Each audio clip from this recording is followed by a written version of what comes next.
Muy bien, pues dicho lo anterior, entonces veamos ahora las cuatro, la segunda parte de esta guía, en las cuales cada una de ellas lo que está ocurriendo es que algunos de los supuestos que muchas veces son implícitos en los modelos anteriores, los empezamos a relajar. ¿Cuáles son esos supuestos? Uno es que no hay problemas de información. ¿Qué quiere decir que no hay problemas de información? Eso quiere decir que toda la información que requiere el consumidor para tomar sus decisiones la conoce. Toda la información que requiere el productor para tomar sus decisiones la conoce. Lo cual pues, no siempre ocurre. Entonces, hay un tema de información y ahí se requieren soluciones particulares. Entonces, eso nos va a llevar a los modelos de selección adversa y riesgo moral. El otro tema es cuando hay bienes públicos. Lo que supusimos en estas primeras cuatro secciones es que todos los bienes son privados. Y sí hay una diferencia particular entre bienes públicos y bienes privados. Entonces, ese es un segundo elemento. Y el tercero es el tema de externalidades. Entonces, empezamos con bienes públicos.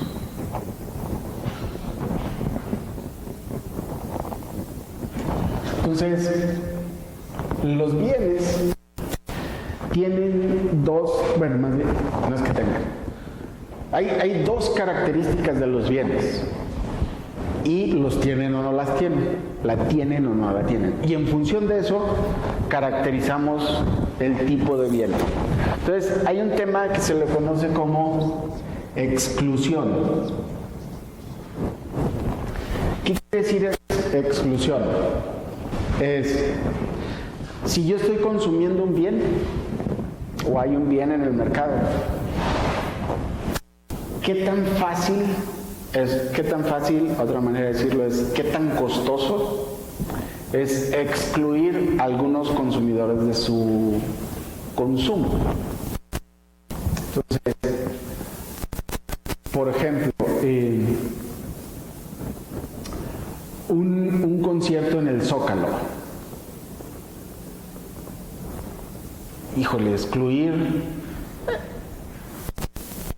es posible, podemos poner vallas en Madero, todas las calles que llevan al Zócalo, pero tendríamos que poner polis ahí. Pero luego puedo restringir el acceso.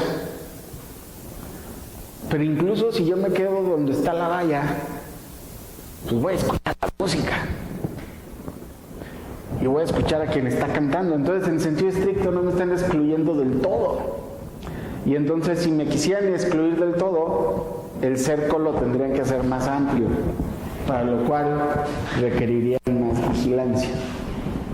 Entonces, dependiendo si es posible excluir o no, vamos a decir qué tipo de bienes vamos a tener. El otro se le conoce como rivalidad.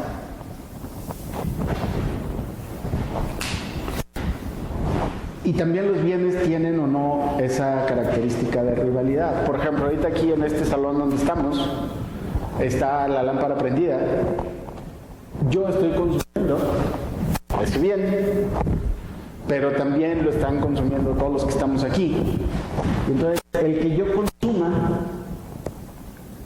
no hace que el resto de los consumidores lo consuman. Entonces, dependiendo estas características que las tienen o no, vamos a hablar de bienes privados o bienes públicos. Un bien privado, una manzana, regresemos al caso del tamal. El tamal, ¿es rival en el consumo? Claro que sí, porque una vez que yo lo compro y le doy la primera mordida, consumo el primer pedacito de ese tamal. Esa cantidad ya no quedó disponible para el resto. Ya nadie más puede consumir esa cantidad. Entonces, ese bien tiene la característica de rivalidad. Pero además, cuando yo llego y pago por ese bien, quien no pague no lo puede obtener. Entonces, también vía un esquema de precios podemos excluirlo.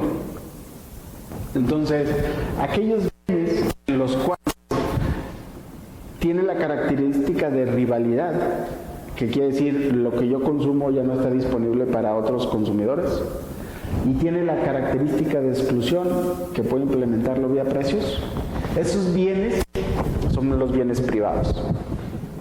En el otro extremo están los bienes para los cuales es muy costoso excluir. Por ejemplo, el consumo de esta lamparita, pues tendría que sacar a todos del salón. No necesariamente lo puedo hacer. O rivalidad.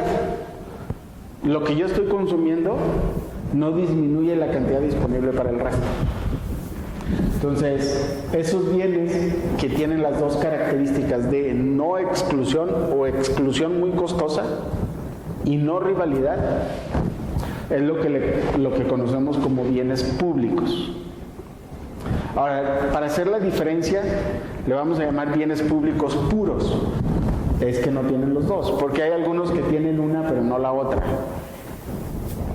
Por ejemplo, si yo ya estoy en la plancha del Zócalo, lo que estoy consumiendo ahí de ese concierto, pues no disminuye la cantidad disponible para los que están a mi alrededor. Todos estamos consumiendo exactamente la misma cantidad. Entonces ese bien tiene la característica de no rivalidad. Pero sí puede tener la característica de exclusión, porque ya no me dejaron entrar. O ya quise entrar y ya no podía. Entonces, ese es un ejemplo. El otro caso posible es en exclusiones cuando voy a un gimnasio. Voy a un gimnasio, pero entonces entra al gimnasio solo el que paga. Entonces sí hay un tema de exclusión. Pero ya que estamos allá adentro, todos los que pagamos, todos lo que hay de infraestructura del gimnasio, me tiro a la alberca, 3 se pueden tirar a la alberca. También es cierto que justo el pedacito de alberca que yo estoy ocupando, nadie más lo puede ocupar. Cabemos varios en la alberca, ¿no? Entonces, dependiendo de una u otra. Entonces, lo que vamos a decir es, los bienes son bienes públicos puros, si no hay posibilidad de exclusión y es no rival. Y le vamos a llamar bienes impuros a los que tienen una y no la otra. Por ejemplo, si podemos excluir, pero es no rival, como de tipo gimnasio o club deportivo tal, en general a esos bienes le llaman bienes de club, porque son bienes en los cuales sí podemos excluir, pero ya que estamos adentro, es no rival. Entonces, lo que nosotros vamos a hacer es concentrarnos en los bienes públicos. En general, casi siempre decimos bienes públicos. No le ponemos la etiqueta de puros, pero los estamos tratando como si fueran puros. En sentido estricto, pues hay muy pocos bienes que son puros, ¿no? Pues la luna, el sol, las estrellas, es como los bienes públicos puros, ¿no? Pero luego hay temas, bienes que están muy cerca de ellos. Uno es el tema de seguridad. Principalmente el tema de seguridad nacional. ¿Qué es lo que tenemos? Teóricamente tenemos un ejército que lo que hace es protegernos o protege nuestras fronteras de ataques de un tercero. Y ese ejército nos protege a todos los que estamos en ese territorio. Entonces no excluye, pero tampoco es rival. La cantidad de seguridad que consumo yo, que consume el resto de los agentes, es exactamente el mismo. Y entonces uno podría decir, pero entonces el tema de seguridad pública también. Ahí no necesariamente. Porque seguridad pública, el policía que está aquí afuera de Flaxo, pues no puede estar afuera del Colmex. Entonces, ya no necesariamente se cumple que la cantidad disponible para uno que está consumiendo un agente no disminuye la cantidad que está consumiendo el otro. Si el policía o la patrulla está fuera de Flaxo, la cantidad de seguridad pública que están consumiendo el personal de Flaxo o la comunidad Flaxo disminuye la cantidad de seguridad pública que está consumiendo la comunidad del Colmex. Entonces, aún y cuando el tema de seguridad pública lo tratamos como un bien público, no es exactamente lo mismo. ¿Sí? Dicho eso, tampoco es para que entremos en conflictos existenciales. Nosotros vamos a seguir diciendo que son bienes públicos, porque si no, estamos en aprietos. Entonces, ¿a dónde nos lleva esta diferencia? Básicamente es un bien público contra un bien privado. Entonces, en el bien privado, el bien es rival en el consumo y es facilísimo excluir. ¿Eso qué lleva como consecuencia? Que el precio que pagamos los consumidores por ese bien es el mismo para todos los consumidores, pero la cantidad que compramos de ese bien es distinto para cada uno de los consumidores. El precio de una lata de Coca-Cola es el mismo para todos, pero todos compramos distinta cantidad. ¿Qué ocurre con el bien público? El bien público tiene justo lo inverso. El bien público es, todos consumimos exactamente la misma cantidad, porque el bien es no rival. Entonces, si es no rival y está ahí el bien público, lo que yo consumo no disminuye la cantidad disponible para los demás. Entonces, todos terminamos consumiendo exactamente la misma cantidad. Pero todos pagamos un precio distinto. Si lo tomamos como en general ocurre, que los bienes públicos los produce el Estado y son financiados con los impuestos que pagamos los contribuyentes, entonces termina ocurriendo que todos consumimos la misma cantidad del bien, pero como todos pagamos distinto impuesto o distinto monto de impuestos, entonces todos pagamos distinto. Entonces, ¿qué ocurre? Bien público, bien privado. Entonces, en el bien público todos consumimos la misma cantidad, en el bien privado consumimos cantidades distintas. ¿Qué pasa respecto a precio? Bien público, todos pagamos distintas cantidades, bien privados, todos pagamos exactamente la misma cantidad. Entonces, esa es la diferencia fundamental respecto de los bienes públicos comparados con los bienes privados. Y si eso ocurre, pues entonces la manera de abordarlo va a ser distinta. Por lo siguiente, si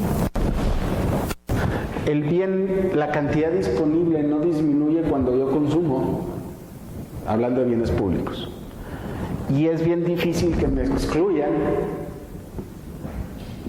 pues entonces va a estar bien complicado que me hagan pagar. Y eso lo que quiere decir, y es el resultado que siempre ocurre, es si dejamos que el mercado provea el bien público, pues en general vamos a tener o menos de lo que es eficiente, o lo que puede ocurrir con mayor probabilidad es que ni siquiera tengamos ese bien. Entonces vamos a poner aquí un ejemplo de qué es lo que está ocurriendo cuando tenemos bienes públicos, para ver exactamente cuál es el resultado. Entonces, vamos a poner un modelito bien sencillo. Dos agentes, dos bienes. Entonces, dos agentes le vamos a llamar A y el agente B. Dos bienes, uno público, que lo vamos a denotar por G, y uno privado, que lo vamos a denotar por X. Entonces, muy sencillo el modelo. Entonces, producir el bien público tiene un costo que lo vamos a denotar C de G. Entonces, si quiero producir más, pues me cuesta más. Pero ese es el bien público. ¿Cómo se va a financiar este bien público? Entonces lo que vamos a decir es G1, G2. G1 es la contribución, GA y GB. GA es la contribución de A para financiar G. ¿Sí? Y GB pues, es la contribución de B para financiar G. ¿Sí? Entonces, ¿qué es lo que va a ocurrir? Si GA más GB es mayor o igual que C de G, se produce, pongámosle G gorrito, se produce G gorrito. ¿Sí? Porque lo que pagamos entre los dos agentes cubre el costo y por lo tanto se puede producir. Por el contrario, si esta suma es menor a esto, si la suma es menor a C de G, pues entonces G será igual a 0. ¿Sí? Entonces, si no queremos contribuir, pues no hay manera de que se produzca, ¿no? Porque no se puede cubrir el costo. Entonces, veamos ahí qué ocurre. Entonces, ¿cómo le llamamos? A y B. Entonces, lo que voy a hacer es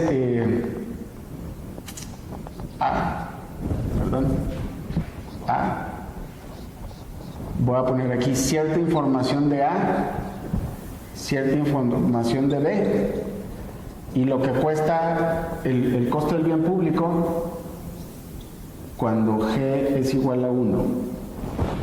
¿Qué es un ejemplo de esto? Es la construcción o no de un puente. Entonces, para que sea efectivo, pues necesito tener el puente, no es que me voy a quedar con medio puente, pues no funciona, ¿no?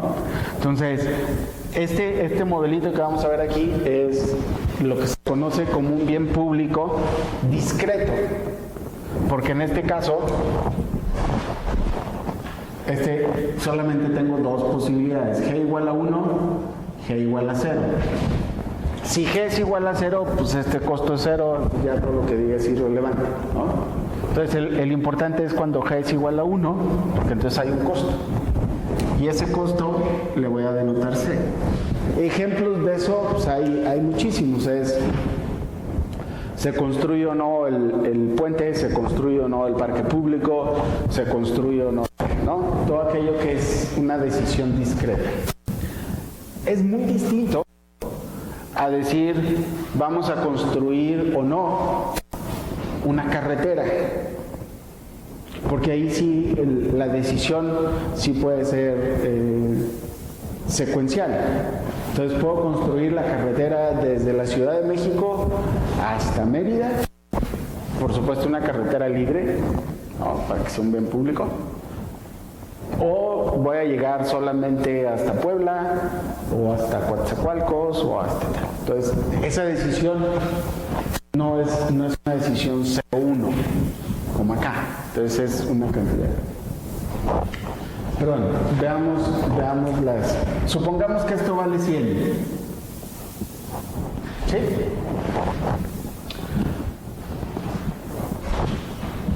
Y tenemos dos agentes. Este agente, cuando le preguntan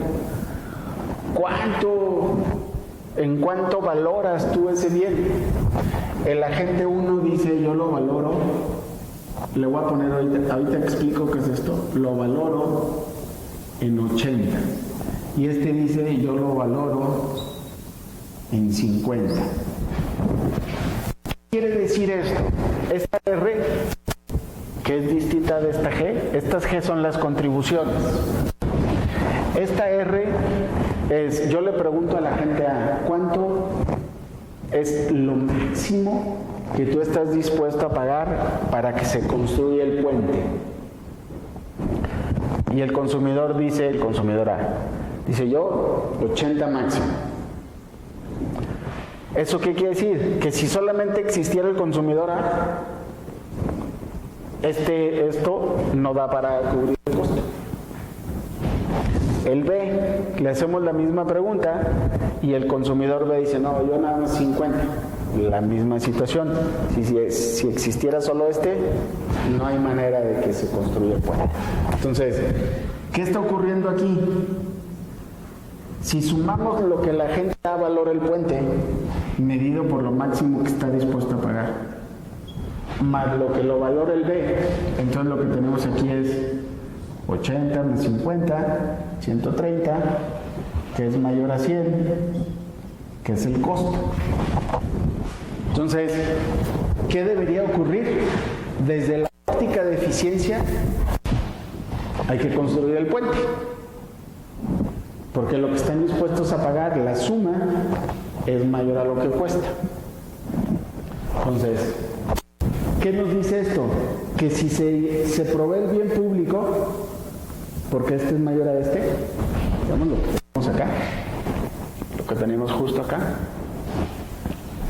van a terminar pagando cantidades distintas, porque lo valoran distinto, aunque los dos van a consumir el puente. Entonces los dos van a consumir la misma cantidad, pero van a pagar distinto. ¿Qué pasa si dejamos esto a que el mercado lo intente resolver el problema? Entonces aquí vamos a poner al consumidor A, acá vamos a poner el consumidor B. Supongamos, nada más para irlo construyendo, es que la gente dice, yo solito lo voy a comprar. Pongámoslo entre comillas. Entonces, si él compra, tiene que pagar 100, porque eso es lo que cuesta el bien. Pero él le genera solamente un beneficio de 80. Entonces, va a terminar con una ganancia. Si él compra, va a terminar con una ganancia de menos 20. ¿Sí? ¿Qué pasa si el agente B también dice yo compro? Entonces él tendría que pagar 100 cuando solamente tiene un beneficio valorado en 50. Entonces él termina como en 50, con 50.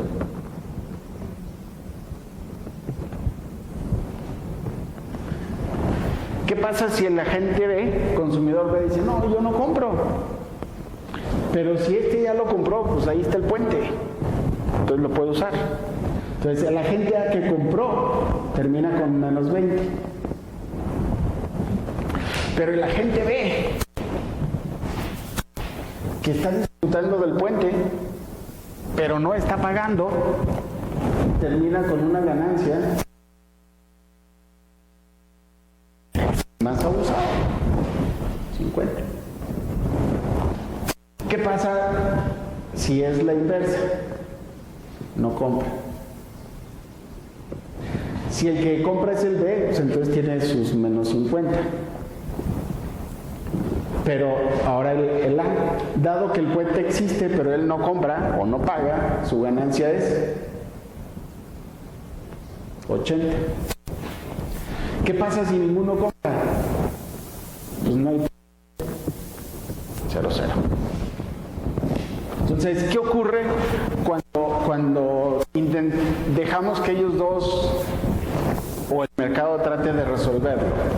Por ejemplo, si el consumidor A está comprando el puente, está pagando por el puente, ¿qué le conviene hacer al B?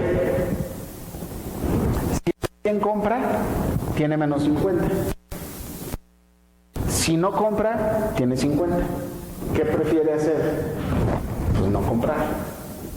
Entonces, si compra, el B dice yo no compro. ¿Qué pasa si el A no compra? El B dice, si él no está comprando y yo sí compro, tengo menos 50. Pero si él no compra y yo no compro, tengo 0. Entonces prefiere 0, prefiere no comprar. Entonces no importa qué haga, el B prefiere no comprar. Es lo que típicamente se conoce como el problema del free rider. Es, dado que ya compró, ya ahí está el puente, yo no coopero, no colaboro y lo disfruto. Pero así como se comporta el B, también se comporta el A. Entonces, esto lo que nos lleva es a que nadie compra y por lo tanto G es igual a 0. Cuando esto me está diciendo que el resultado debe ser G igual a 1. Entonces, cuando tenemos bienes públicos, lo que ocurre es que el mercado, o dicho de otra manera, si dejamos que la solución la implementen los agentes, vamos a terminar en una asignación eficiente, porque terminamos con 0 cuando deberíamos terminar en 1. ¿Cómo se resuelve ese problema? Necesitamos la intervención de un tercero. De un tercero que además no es cualquier tercero. Entonces es un tercero que tenga el suficiente poder para obligar a la implementación, lo que vaya a decidir, pero obligar a que A y B cumplan con ese acuerdo. Entonces, es más o menos lo que ocurre de repente en los condominios. Si tenemos un condominio pequeño y no hay un comité de vigilancia, y decimos, que se pongan de acuerdo para traer un jardinero para las áreas comunes. Si ya se pusieron de acuerdo, son 5 casas, se pusieron de acuerdo la 2 y la 3 y lo traen y ya deja el jardín muy bonito y después quieren que paguemos. Si ya está limpio, ya está bonito, ¿cómo por qué voy a pagar? Entonces se vuelve complicado. Necesitamos un comité de vigilancia. Y eso es más complicado entre más agentes están involucrados. Un condominio con 2 casas pues no debería ser tan complicado. Con 3 se empieza a complicar. Un condominio con 100 departamentos ya es súper complicado. En la economía donde queremos tener parques públicos, bienes públicos, puentes, tal, prácticamente el único agente que nos queda disponible es el Estado. Entonces, ¿qué es lo que hace el Estado? El Estado observa esto y dice, hay que construir el puente. Dejen ver si lo puedo escribir aquí, para no borrar. Entonces dice, esto es lo que lo valoran, esta es la suma, esto es lo que cuesta, entonces puedo proveer el bien. El puente se debe construir. Entonces lo que dice, a ver, ¿tú quieres pagar 80?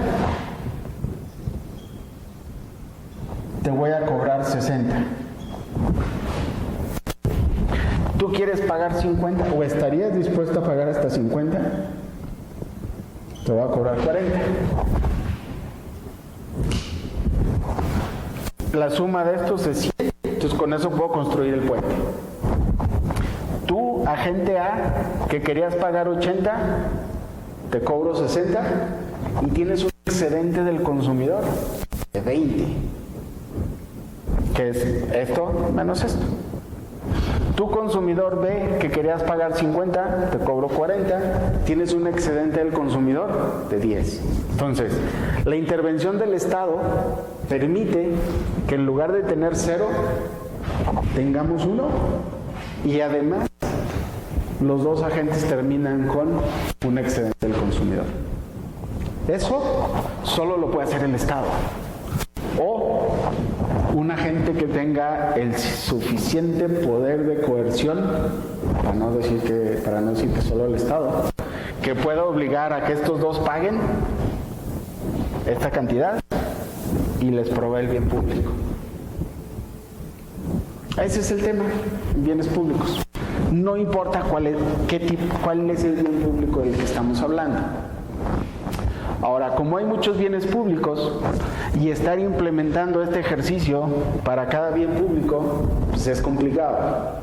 Entonces lo que termina ocurriendo es que tenemos el puente, tenemos el parque, tenemos bienes públicos que al final son financiados con esta suerte de contribuciones que terminan siendo los pagos impositivos, lo que pagamos de impuestos. Entonces, básicamente eso es todo lo que hay atrás de bienes públicos.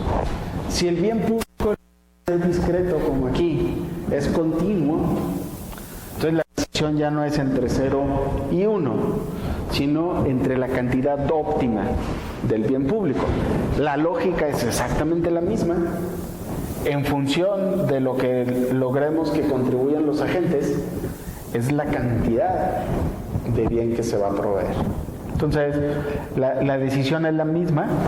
En lugar de que esto nos genere G igual a 1, nos va a generar una G óptima, que es, por ejemplo, la cantidad de policías en tema de seguridad pública, la cantidad, pongámosle así, la cantidad de metros cuadrados de carretera en función de los recursos que tengamos, o la cantidad de focos en el alumbrado público, porque esos ya no son bienes discretos como estos, son bienes más que se pueden modelar mejor como bienes continuos, pero la lógica es exactamente la misma. Entonces, ¿qué tenemos en bienes públicos? Si lo dejamos a decisión de los agentes, nos quedamos sin bien público. Entre más agentes, más complicado llegar a la asignación óptima de bien público. Y la solución es un tercero con suficiente poder de coerción para que se provea el bien público y pasar de G igual a 0 a G igual a 1.